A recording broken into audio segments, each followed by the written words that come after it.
Hello folks, just while Julian's getting set up, I'd like to welcome you all to our first the weekly webinar series. Really excited to be offering these, particularly this one where Julian gets to show off all the new stuff in Moodle 2.6. Pretty excited. So thank you very much for joining us all. Julian, as many of you will know, has been involved in the Moodle community for over 10 years now. He's very well known as the Moodleman and has recently presented on what's new in Moodle 2.6. We'd like to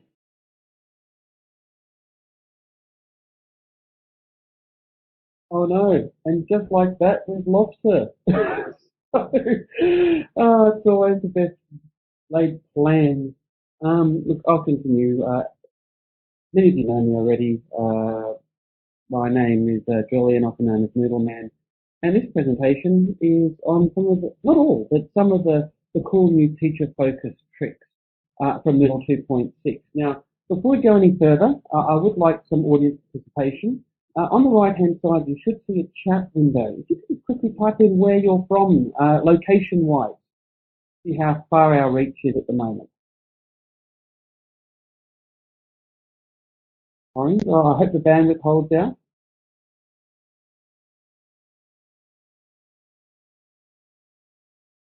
McMonty, I'll wait a second. I think I know who McMonty is.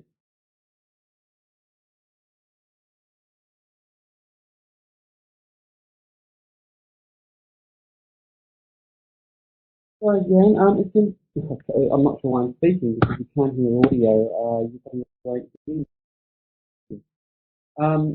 Is anybody getting audio cutting out?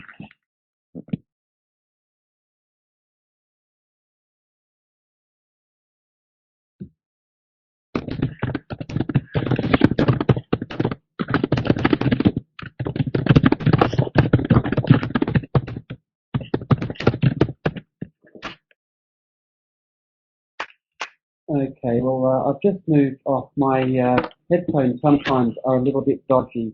Hopefully you have no more cutting in and out now. Is that sounding much better for you?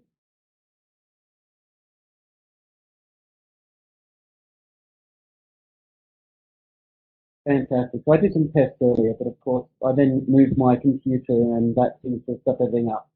Okay, look, I've given a little bit of padding time for people to join in. So without much further ado, I am on limited time, and those who have heard me speak before know that I always run out. I'm keen to move forward. So without further ado, what are some of the new features in Moodle 2.6? Well, I said, I'm not going to go through every single feature. We don't have the 3 hours available. So what I thought I'd try and do is do a first what I call a teacher edition, things that will impact those of you who are educators. Some of these are rather big changes. Some of these are rather small changes. So I guess without further ado, I'll jump straight through. The features I want to cover in this webinar I'm talking first of all about the new edit icons, which makes things much easier, especially for new teachers who are using Moodle, far less daunting. I want to talk about a brand new course format that's standard. This isn't a third-party thing. It's a new feature called the single activity course format. I want to talk about the new workflow and allocation tool. I want to talk about the new assignment, this is part of the assignment tool. And also part of the assignment is this new feature to allow you to upload and annotate PDFs as a teacher. So if your students are sending you essays or sending you project work, as long as it's in a PDF format, you're going to be able to annotate and send that back to your students. And also talk about the new text editor. Now the text editor, I should actually reword that. It's not a new editor, but what it is a completely redesigned one to again make things a bit easier and hopefully load faster for you. So what I'm doing here is a little bit of swap and change. I know people here are all over the world and also all over the region in Australia. So I'm really trying to make sure I don't go too bandwidth heavy. So for the first bunch of these features, I'm going to be navigating through some screenshots. However, for workflow and the PDF annotation, the only way I could really do that is to show and tell. So what I'll be doing there is actually switching to some video, which will hopefully load for all of you. Let's talk about the new edit icon. It's such a simple change, but one that I really like, and especially those of you who are in a teacher education position where you have to educate those around you. Many of you will know that it's a daunting feeling when you turn that editing on for the first time. If you turn that thing on, you get hundreds of icons all over the place. So what happens now is this. Here is a standard 2.6 site. This is just running what's called the clean theme that comes standard with Moodle 2.6. And here's a course I've built already, just to show off features and I set to people. So of course the first thing I'm going to do is go up here and turn everything on.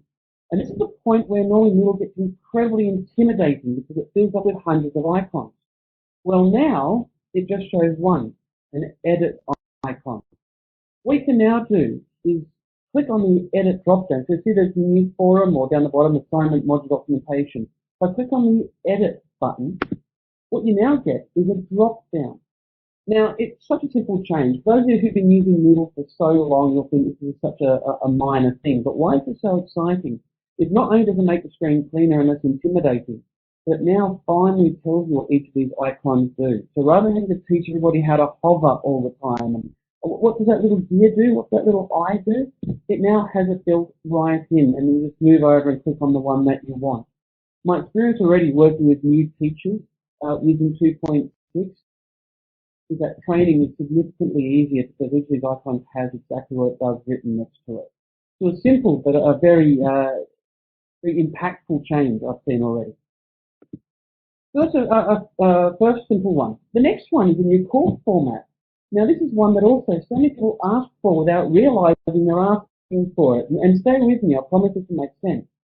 There are so many times in both classrooms in schools or universities or technical colleges where you want to be able to have a course that's just one activity. Maybe it's a place you want to send people to do feedback, but it's a separate course. It's going to have 5 or 6 other courses going to it. Maybe you're going to want to create a place for centralized communication, but Moodle's social format doesn't work for you. What the single activity course format does is exactly what you expect. It creates a course that is only one activity.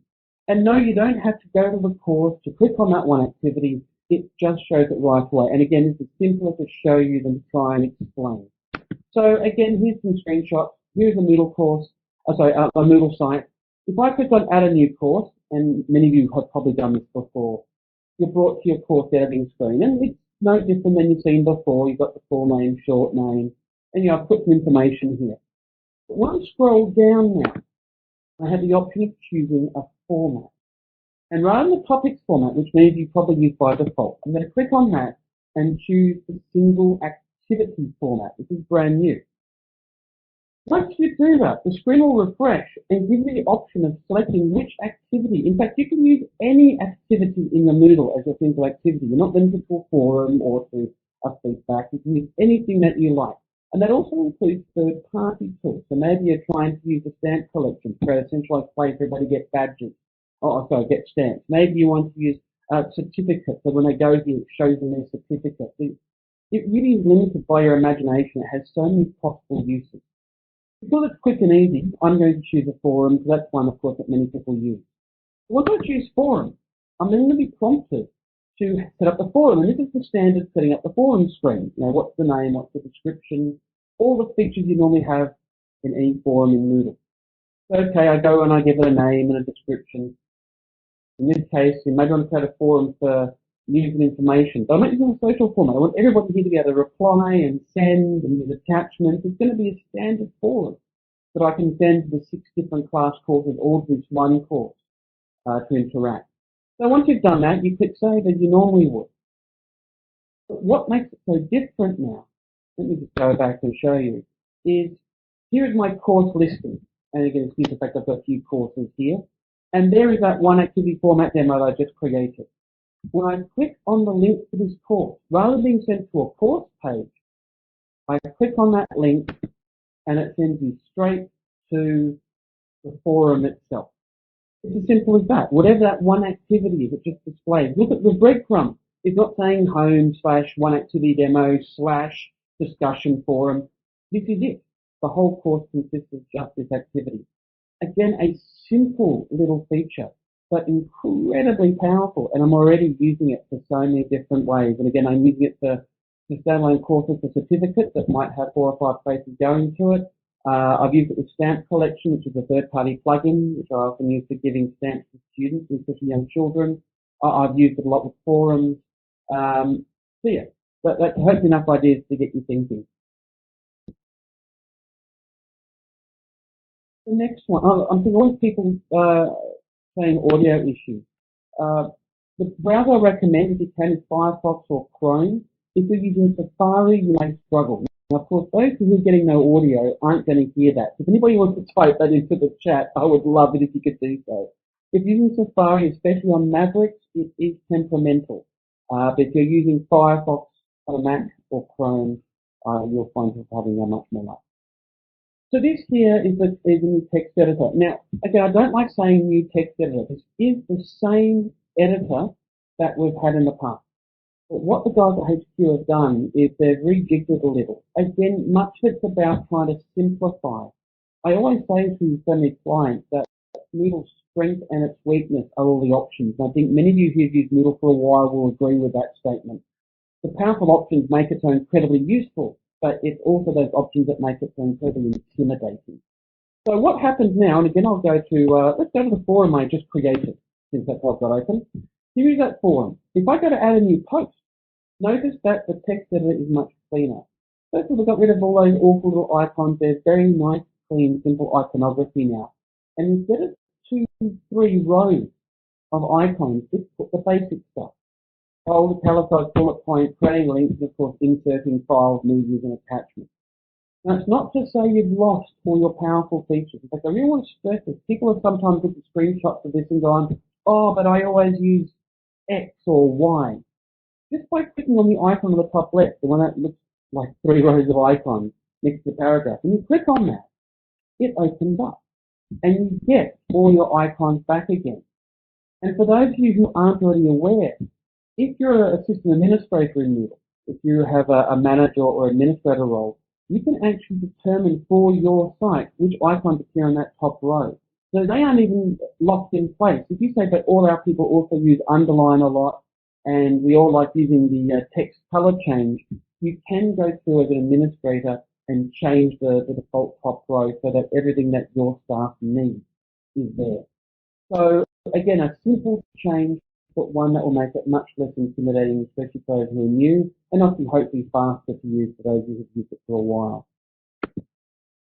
And again, with one click, again, that same icon, it goes back. So you can open it and close it as you see fit. So it's quick and easy to access.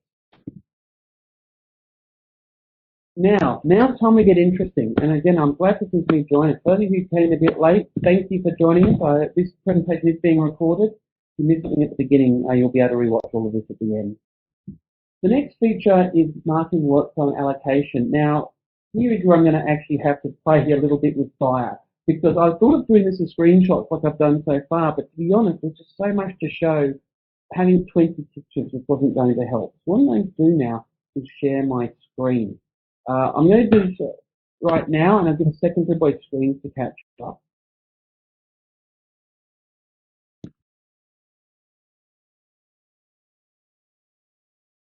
In fact, so give me a second, let's wait for this to load up.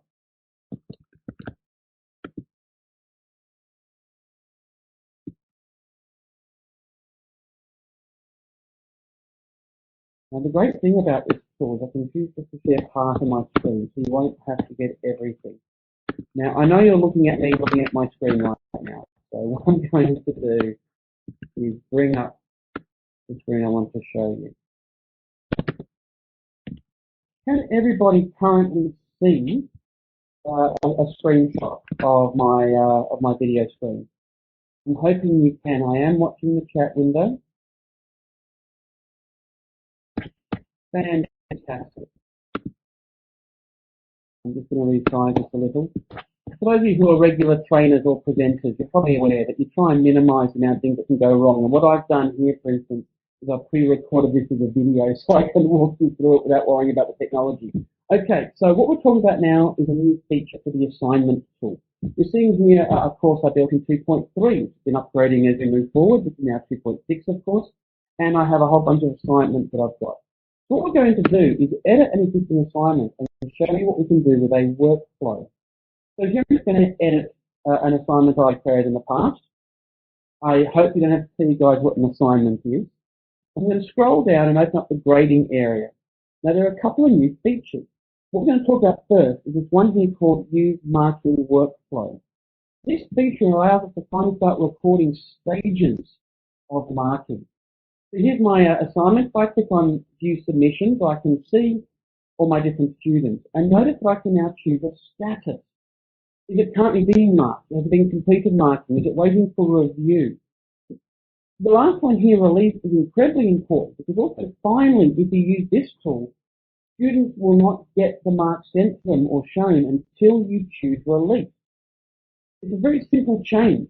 So again, I know this is running on a video here, so I'm just going to repeat that. So again, in grade, we have, let me just slow down for a second. There we go. So with workflow, it allows you to choose statuses for your marking. Now, students will see the status. They will know it's currently being marked, or it's waiting for review. But they will not see the grade until you choose release. Now, this is used a lot in universities, but I don't want to understate the usefulness of this in every other sector, especially in a school. I hated the fact that I used to like to mark as things came in, that students receive these grades as I mark. Now you can just put it as having been marked. I should go to video so I can skip back. There we go. I can now choose to say, it's in marking or marking's been completed, and I'll be told the status, but only once I'm ready to release that mark to student do I choose release, and that's when the email gets sent out. That's when it shows up in their gradebook and on the screen. So fantastic improvement. The next feature I want to talk about, I'm just going to skip back to where we were, is also called marking allocation. Now this is fantastic for those of you who are stuck in a position where maybe we have 3 or 4 graders. We don't just want, one centralized teacher to be marking everything. So how does this work? Again, it's a feature you turn on if you need it. I'm going to turn on marking allocation now and go back to save and display. Again, if I go back to viewing the submissions, I can now choose a marker. All the available teachers will appear. In this case, Chris is going to be marked by Anthony, and Colin's going to be marked by John, David will be Anthony, and let's make Roger only responsible for John here. So I want to stress that I've only made Roger responsible for John. Now I save that. Let's actually see what happens if I log in as Roger. So just give me a second here. I'm just going to go and log out of the screen. I'm going to log in now as Roger. Here's Roger logging in. I'm going to open up that demo course again. You see the whole course. Nothing new to see here, so to speak. I'm going to open up that assignment. Now you will see there are 11 participants. There's still that full list of students. But now that I'm looking at Roger, when I log in, notice that I only see John Perkley. This is the student that I'm responsible for grading. I can now go in and change his grade and change his workflow. But those of you in positions where you want to allocate graders to students, then this is a fantastic way of doing it. And more importantly, those graders will know who they're responsible for marking rather than having to go through a full list or have to have some extra process built on top of it. So that there is workflow and allocating marking. Close that. Stop sharing for a second. Hopefully, again, you can see my screen. After that, I also want to talk about my favorite feature. This is the coolest. You hear glee in my voice as I talk about this. The next one allows us to, in the browser, annotate PDF files submitted by students. Now, at the moment, this is built into the assignment plugin. So those who are asking about can I use this in other areas of Moodle, at the moment, this is part of assignment. One thing that I've been doing for a while with students is I always get them to submit things as PDF. I'll even be honest, it's a bit of a lazy reason for me. I used to hate the fact I get docs and docx files or pages files if I had maps and open documents. So I always used to put instructions, but if you're submitting some kind of written forms to me as part of a task, I saved them as PDF, and that made it easy for me to be able to read them all when I wanted to understand it. But now in Moodle, in the browser, without extra software, teachers have been given the ability to annotate these files, to be able to do inline commenting and send information back to the student. And again, the easiest way for me to do this is to show you something that I've pre-recorded. So again, I'm just going to wait for this to start up. everybody a second to see the video. No, you probably can't see it yet. Just bear with me. Can't see it myself. Come on, where's that video go? There we go. I'll give that a second to load on people's screens. Once you see the video open in front of you, can you please just say in chat that you can see it? So now it takes a little bit longer to load video than it does to load a slide. Once you see that, just please put an in chat.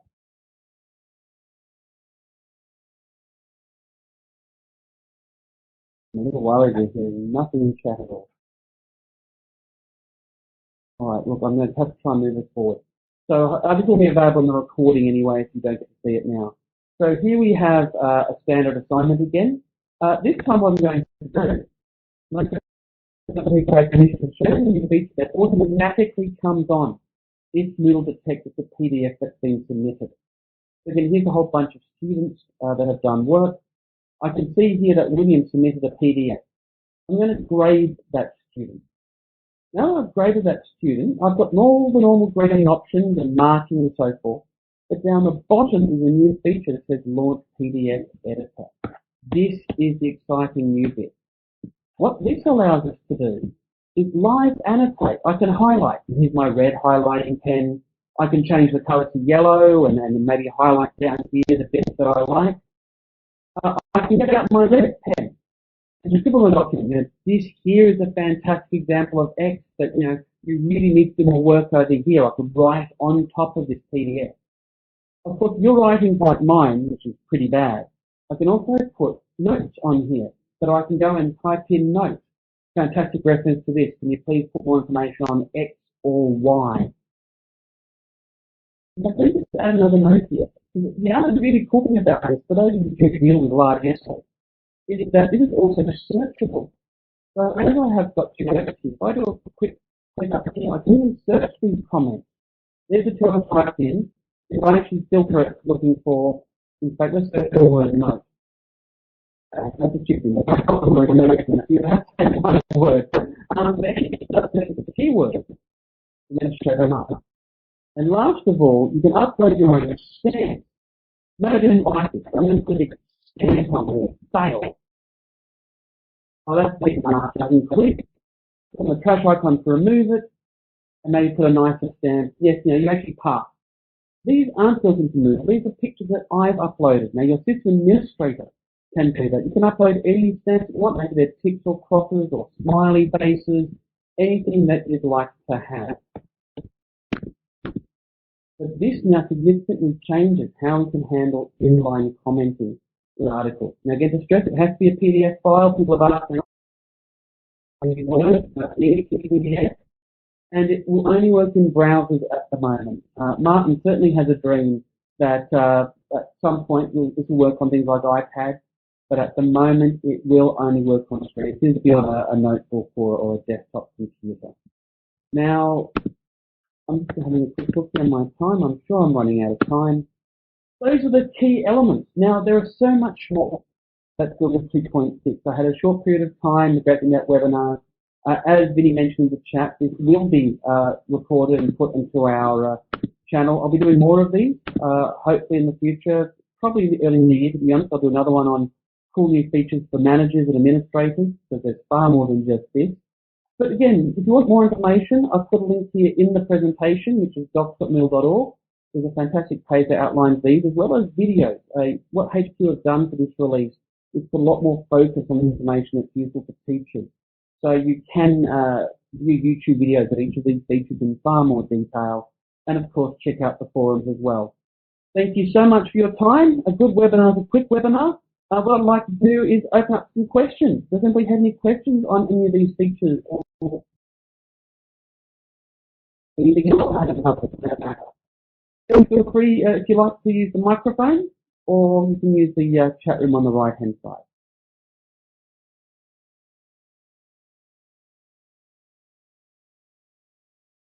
I like Guido. You've been suing Vinny for his ideas. I like that. No, I leave it here. Let's sue him.